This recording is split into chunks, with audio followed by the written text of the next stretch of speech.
So let's talk about this camera. Okay. This is truly remarkable software. It's taking what, 10,000, 100,000 videos? What's the...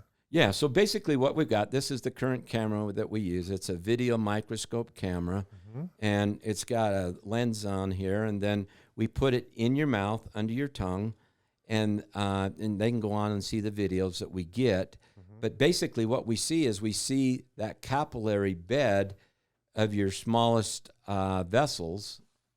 I'm going to pull up a video real quick for you watchers. Yeah, this is a test we just did today, right? Yep.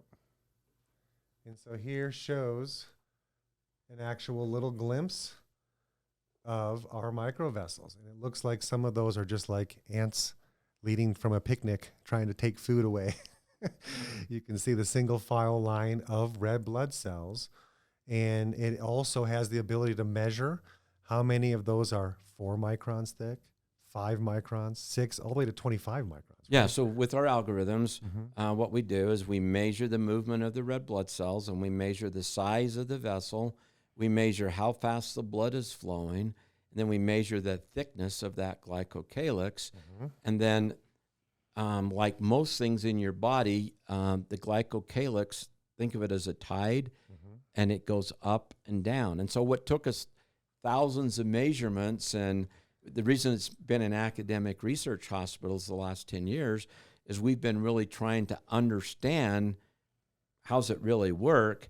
And then we've been looking at most of the processes that happen in the body, the diseases or the complications that develop. And we were trying to understand, there's a breakdown of the glycocalyx, which then leads to a breakdown of the capillaries. Is it at the core of what causes this spiral? Yeah. And there's a great video they can watch that explains that. And that's what we found out, and that's what we've been validating. Right. This is just unbelievable that we can actually have a patient come in. We can do a scan on them where they're watching the video of their own live blood flow at vessels that are so tiny. And that's another reason why doctors haven't really done a whole lot with microvessels, because they're too small. We don't have instruments to operate them that small. No, and so the closest one is they can do Doppler, but that's only getting to the feeder vessels. It's not getting to the capillary. The tiniest, smallest vessels. And the same thing when they do retina scans, when you go to your eye doctor, again, they can't see at the level that we're able to see at. Right. And so that was, until Hans developed till we got the camera.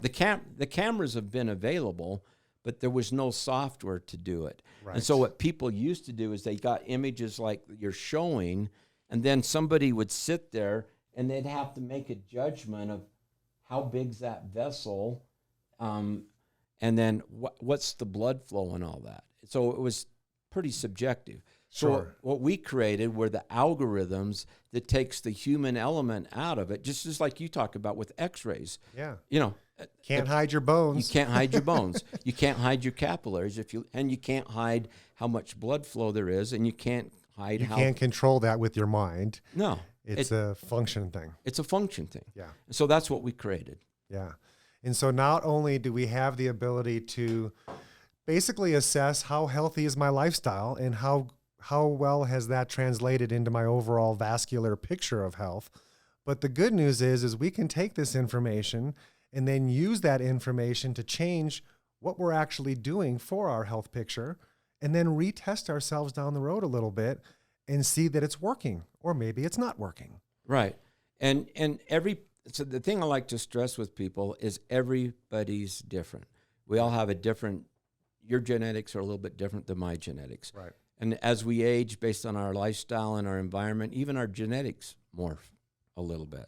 Yep. And so the big question is, all the things that I'm doing to try to help myself be as healthy as possible, how is it affecting this one thing, which I've come to believe is at the absolute core? Until you fix this one thing, everything else is compromised. Because until you can get blood flow to every cell in the body, I don't care how good your diet is, and I don't care how good of supplements you take. Yep. If they can't, the best example I give people is I grew up working on farms and when I was a kid, and we used to do irrigation. And so you'd see the cornfields, and it got pounded in my head from the time I was little that the water's got to get to the end of the row. Because if the water doesn't get to the end of the row, you've all driven, you've seen those fields, and it's really, die off. and you can see it starts to get littler and littler, then it turns yellow, and then and there's parts of the field where it doesn't get there. Well, it's because the water's not getting to the end of the row.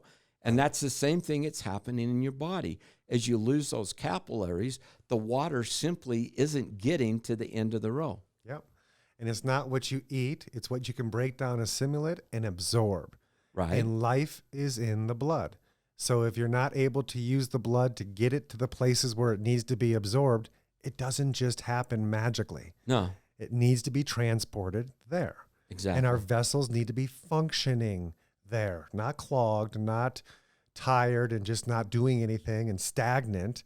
They need to be actively pushing blood through the tissues, through the vessels, getting the nutrients to be delivered. And unless you do that, you could be the perfect diet and have all the right things, but if your body can't deliver it, it doesn't matter.